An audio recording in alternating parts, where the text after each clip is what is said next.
Hello guys, so in today's video we're going to be taking a look at some of the best controller settings to use right now in 2021 on Warzone. We're going to be taking a look at areas such as button layouts, dead zone, sensitivity, aim response type curves and a hell of a lot more. So if that's something you want to learn more about and find the right controller settings for you, stay tuned and we'll jump right into it. Before we get into the settings, I just want to let you guys know which controllers I do have experience on. So I got my PlayStation 5 in November 2020 and I played a few months on the standard PlayStation 5 controller, and all these settings are still relevant for that, but I've recently switched back to a PlayStation 4 controller due to the fact that I've obtained some back button attachments for the DualSense 4. And since I've switched back to the DualSense 4, the only area that I've changed in terms of my settings between the PS5 and the PS4 controller is the button layout, and the rest of the settings that I will explain to you today are still relevant for both. And also on top of that, these settings will also work really well with Xbox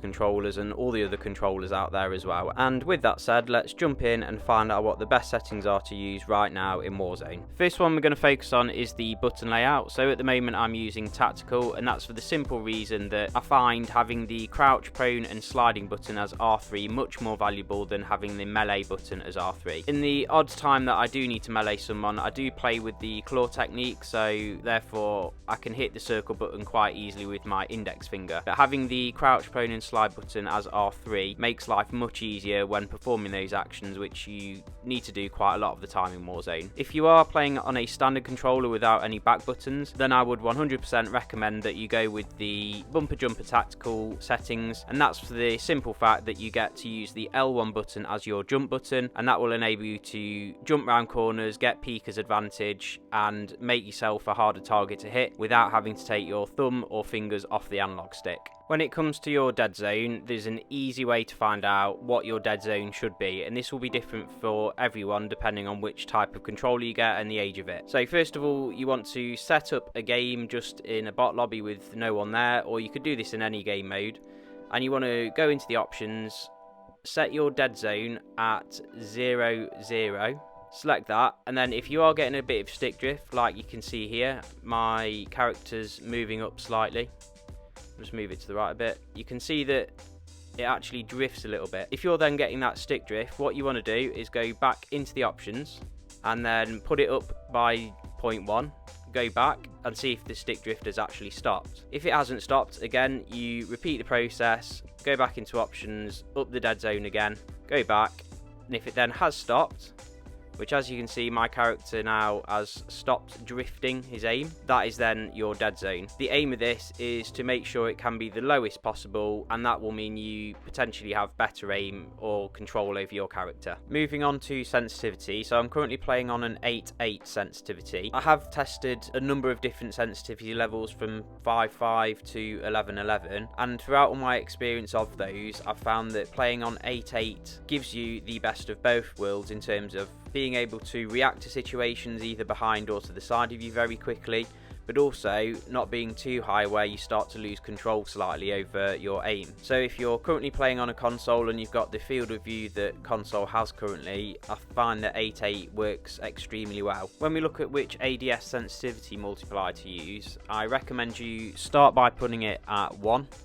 So put it all the way to 1 on both of them. Test it out in a few bot lobbies or a few plunder games, and if you find it too sensitive, then what you should start doing is nudging it down by 0.05 on both of them, and then you will eventually find the best sensitivity for you when you're either zoomed in with a sniper or aiming down sight with an assault rifle. When we're looking at which aim response curve type is best to use, for me at the moment it's dynamic, but I did start off originally on the standard aim response curve type. Now I'm just going to explain the difference between the standard and dynamic response curve. So with your standard response curve, if you are to push your analog stick from 0 to 100%, let's say to the right, the standard response curve type will react slower, so it will do it in increments. So it might go 0 to 10% to 20%, then 30%, and all the way up to 100% in slower increments. With dynamic, it just happens a little bit faster than it does on standard. So with your dynamic response curve, although it will still give you some help, let's say if you over push the analog stick compared from where you wanted to aim at, the dynamic response curve will still slow it down slightly, but it will give you a much snappier response feel than the standard curve type. And this includes as well with the dynamic curve when you are aiming with sniper rifles and trying to aim very finely to a target in the distance. The dynamic will give you a much freer sense and control of the joystick. So if you're more experienced with the joystick, dynamic is definitely the one that you want to be going with. However, standard is still really good if you're not as experienced or if you're prone to making sudden movements on the joystick that you're not supposed to. I'm not going to go through the linear response curve type today, and that's literally because no one really uses it. It doesn't give you much help, and it can sometimes make you feel out of control due to the fact that it doesn't increment your aim rate at all. It's literally if you push it straight to 100%, that's what your character in game is going to respond to. With controller vibration, you definitely want that turned off because that's just a distraction in my opinion. Aiming assist I just use as standard, however you can test the other ones out. I feel like it's definitely worth you giving them a go, but I've tested both precision and focusing out and I've always come back to standard as I just generally prefer the feel of standard. Don't ask me why, it's just my personal preference. So when it comes to your use and reload behaviour, you definitely want that as contextual tap for Warzone, and that's for when you're looting boxes or opening doors. It just means it requires a tap rather than you having to hold it. For example, when you drop in off the parachute at the start of the game and there's a squad coming with you, you want to be the first one to drop on a crate, open it and pick that weapon up straight away without having to hold it. You just want to be able to tap to equip that weapon to be able to start firing. Depleted ammo switch, you just want that enabled because that just automatically switches to your secondary if you do run out of ammo, so again it saves you time. Armor plate behaviour, I have it as apply one because I play with the claw technique, so I hold triangle with my index finger to apply my plates. However, if you are finding that you're ending up taking your thumb off the analog stick to apply your armor plates, you probably want to put that to apply all. So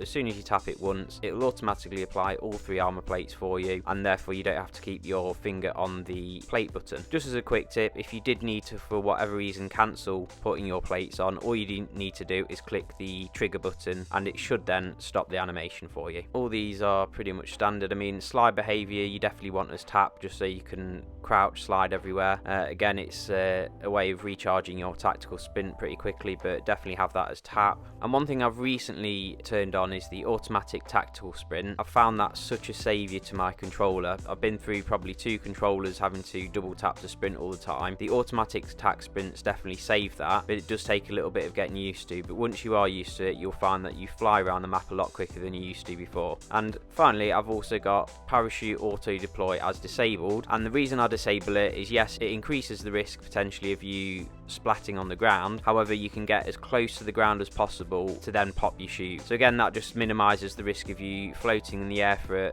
a certain amount of time and getting beamed out the air by someone on the ground. Just enables you to get to the ground as quickly as possible with minimal time in the air. On to general settings then. First of all, brightness, you just want to follow the guide that the game puts in for that. However, I have nudged mine up slightly compared to what the guide suggests, as I find it does help you see the rose skin in those darker areas of the map. However, you don't want to go too high as it will distort some of the lighter coloured areas in the game. Film grain, you definitely want that turned off, as that'll just blur your vision slightly in areas of the map. Colourblind type, I found that this one here, I don't know how to pronounce it, but the one beginning with D works really well. It just seems to enhance the colours in the game and make them pop a little bit more, so I definitely recommend giving that one a go. Motion blur, you definitely want turned off again, as that's just a distraction. Weapon motion blur, again, turn that off, get it disabled. Minimap shape, you definitely 100% want as square, as it gives you more surface area of that map so you can see more of what's going on around you. Map rotation, again, enabled, that's pretty much standard. And the content filters are just personal preference. Moving on to audio, I currently use home theatre as my audio mixer.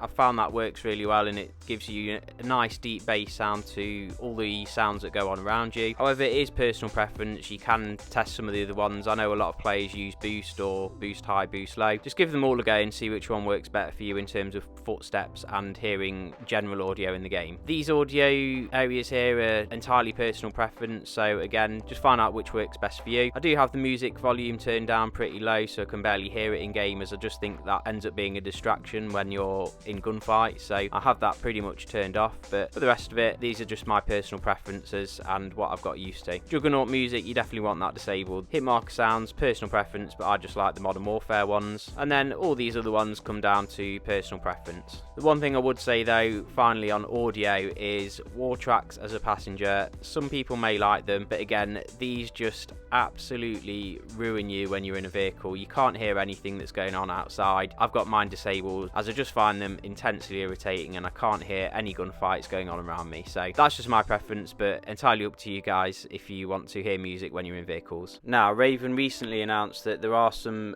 updated settings coming potentially for next gen consoles very soon. So if you are interested in finding a little bit more about what they could be, I'll leave the link to the video that I've just done recently in the description below or at the top right of the screen right now. And it goes without saying that of course any new updates that do come out for consoles, I will be covering them here on this channel, so make sure you hit that subscribe button to ensure you don't miss out on any of the updates coming into Warzone in the future for consoles. If you did enjoy this video or found it useful, please drop me a like or a dislike if you didn't. Subscribe for more and I shall hopefully see you in the next one. Peace.